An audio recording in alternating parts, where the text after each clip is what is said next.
The image that will endure from the evening of Monday, July 13th, is not one of statecraft, diplomatic policy, or the usual high-stakes maneuvers of governance. Instead, it is a scene of unexpected humanity unfolding within the historic confines of the ceremonial hall of Malacañang Palace. There, resting on a table usually reserved for the signing of laws and the reception of foreign dignitaries, sat 2 baseball caps and 2 tennis balls.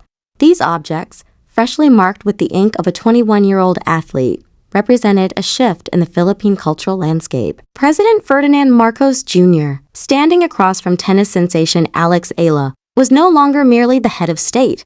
He was a participant in a moment of national recognition that felt both deeply formal and remarkably personal. This reception was organized to honor a milestone that the Philippines had, until this moment, never experienced. Only moments before the exchange of autographs, the president had presented Eala with a presidential citation. This is not a routine award. It is a high-level recognition of historic achievements that have fundamentally altered the nation's sporting record. The award explicitly honored Eala as the first Filipino woman to reach a level of unprecedented success on the international professional tennis circuit. It was a formal acknowledgement that the boundaries of what is possible for a Filipino athlete have been expanded. The atmosphere inside the hall reflected the gravity of the occasion. The room was filled with distinguished guests, and state television cameras broadcast the event live to a nation that had been following Eala's journey with increasing intensity. In the front row sat Michael and Rosemary Eala, parents who were witnessing a milestone that transcended their daughter's individual career, representing instead a new chapter for Philippine sports. Yet, sat for all the formality of the citations in the presence of the First Lady, Liza Arana Marcos, and Philippine Sports Commission Chairman Patrick Gregorio, the evening was defined by its human moments. After the official presentation, the president accepted Alex's autograph. It was a simple exchange, but one that spoke to a deeper reality. The signed cap and the tennis balls were not mere souvenirs. They were symbols of a nation discovering how to celebrate an achievement it had never witnessed before. As the president looked at the young athlete, he bypassed the usual scripts of political rhetoric to offer a moment of genuine admiration. To understand why this ceremony felt so inevitable, one must look back at the 2 weeks that preceded it. Alex Eala arrived at the grass courts of the All England Club as the tournament's 29th seed. In the global ecosystem of professional tennis, a 29th seeding is a mark of respectability and consistency. But in the context of the Philippines, it was a historic breakthrough. She became the first Filipina ever to be seeded in the singles draw of a Grand Slam, a fact that was immediately highlighted by international observers, including the official Wimbledon previews. By the time her campaign concluded, Eala had advanced to the round of 16. This made her the first Filipino player, regardless of gender, to reach the 4th round of a Grand Slam tournament. The significance of this was not lost on the domestic media, with major outlets like GMA News and the Philippine Daily Inquirer documenting every step of the journey. When she finally stood in Malacañang, it was clear that the presidential citation was not about any single victory or a specific scoreline. It was an acknowledgement of a historic achievement that had already reshaped the perception of Philippine tennis and inspired millions of people both at home and abroad. There is a simple way to tell this story, one that focuses only on the trophy cases and the headlines. That version says a young athlete won on the world stage, the government recognized her, and the country celebrated. But that version is incomplete. It misses the weight of the presidential citation itself. This is not a tournament prize.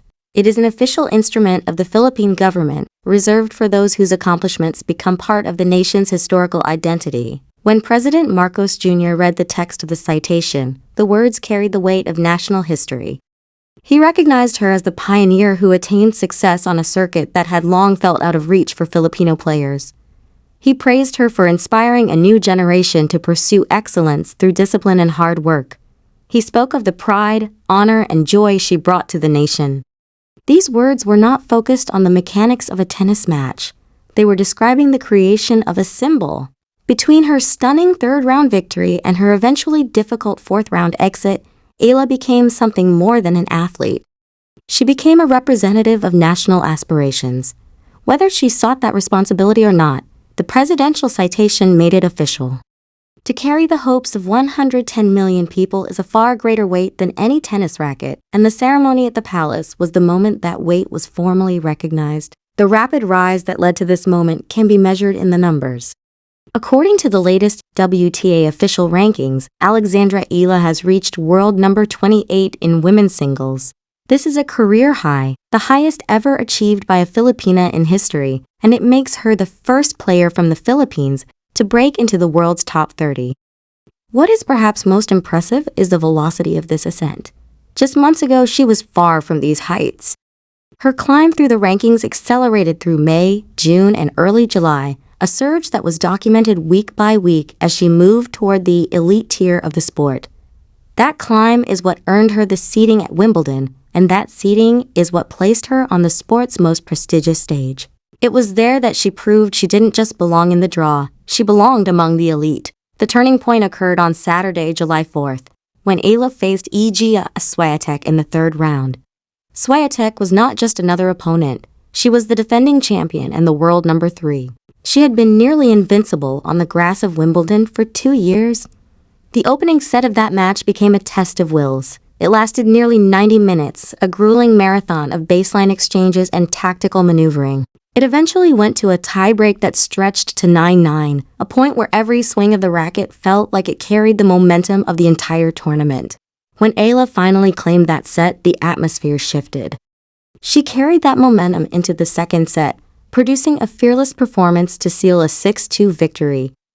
In that moment, the world witnessed a 21-year-old Filipina eliminate one of the greatest players of this generation. This was the performance that made the Malacañang ceremony a certainty. It wasn't just the fact of the win, it was the manner in which it was achieved. There is no luck in a 90-minute set. There is no luck in dismantling a reigning champion in the second set. It was a moment of arrival. While Eala eventually saw her run end in the round of 16 against Italy's Jasmine Paolini, a player who had reached 2 Grand Slam finals that year, the impact had already been made. Eala fought through 3 sets, taking the second and pushing Paolini to the limit before the match concluded. The end of the tournament was where the story took on its most poignant meaning. Just 1 week after that defeat, she was at the palace. The honor was never dependent on her lifting the ultimate trophy. The government did not need a championship to recognize that she had reached a stage no Filipino had ever reached before. The president's remarks, as captured by GMA News, emphasized this point. He told her that she brought pride not just because of her success, but because of the grace with which she handled it. He was recognizing the character she displayed in the face of both victory and disappointment. The details of the ceremony added to its significance. Alex was accompanied by her parents and her agent, Carter Lynn. They were met with a level of enthusiasm that felt different from the usual state functions. At one point, the president made a remark that went viral for its sincerity. He admitted to being a fan, saying, "I'm a fan, so I'm gushing. I'm a real fan of yours." He even joked about the lack of established protocol for such an event, admitting that they were essentially creating the procedure as they went along, just to have an excuse to take a photo with her. This lack of protocol is telling. It highlights the fact that the Philippines is in the process of creating a new sporting tradition. There was no blueprint for this because there had never been a Filipina tennis player at this level. The state was writing a new chapter of its history in real time. The exchange of the citation for the signed caps and balls became the defining image of that process. It was a moment where the roles were reversed.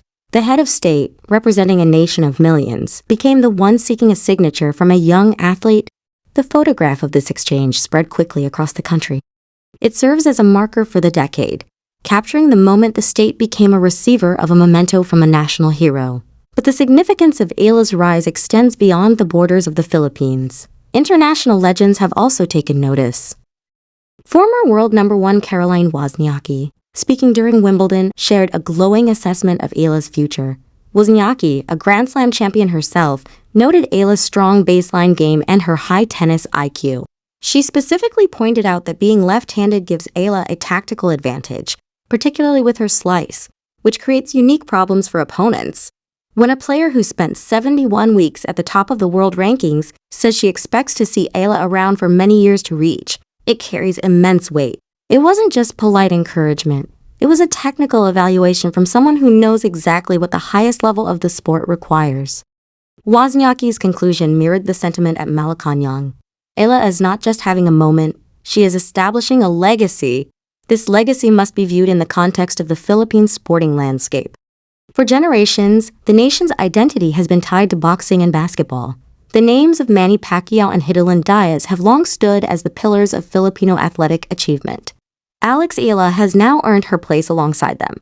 Her emergence proves that a Filipina can compete with the world's best in a sport that has traditionally been on the fringes of the local sporting culture.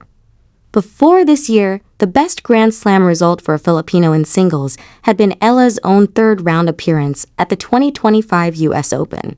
By reaching the round of 16 at Wimbledon, she didn't just break her own record, she set a new benchmark for the entire country. The presidential citation was the official recognition of this new reality.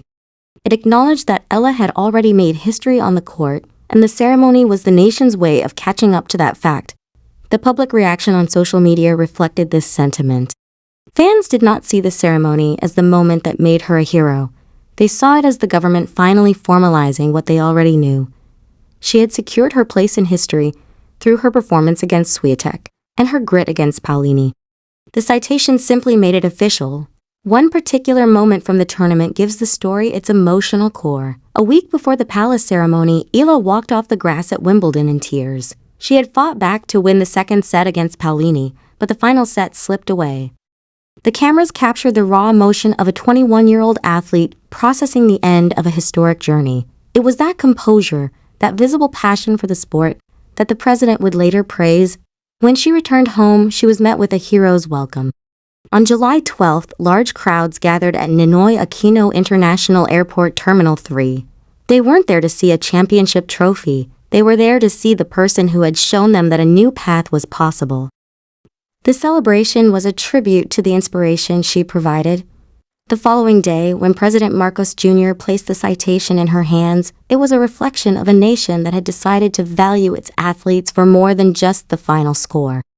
It was a recognition of courage, dedication, and the ability to inspire. As Alex Eala stood in the ceremonial hall, she wasn't just carrying tennis gear. She was carrying the proof that the story of Philippine sports is still being written, and that its most exciting chapters may still be ahead. The ceremony at Malacañang was a bridge between the achievement on the court and the legacy in the hearts of the people. It signaled that the Philippines is no longer just a basketball and boxing nation, but a tennis nation as well. By breaking into the world's top 30 and challenging the reigning champions of the sport, Eala has redefined the expectations for Filipino athletes.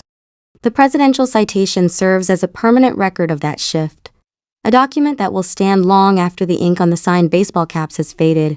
As the country looks forward to the next Grand Slam and the next season, the image of that night at the palace remains a powerful reminder of what happens when talent meets national support.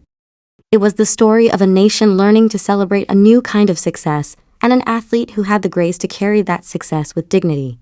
Alex Eala's journey is far from over, but her place in the history of the Philippines is now undeniably and officially secure.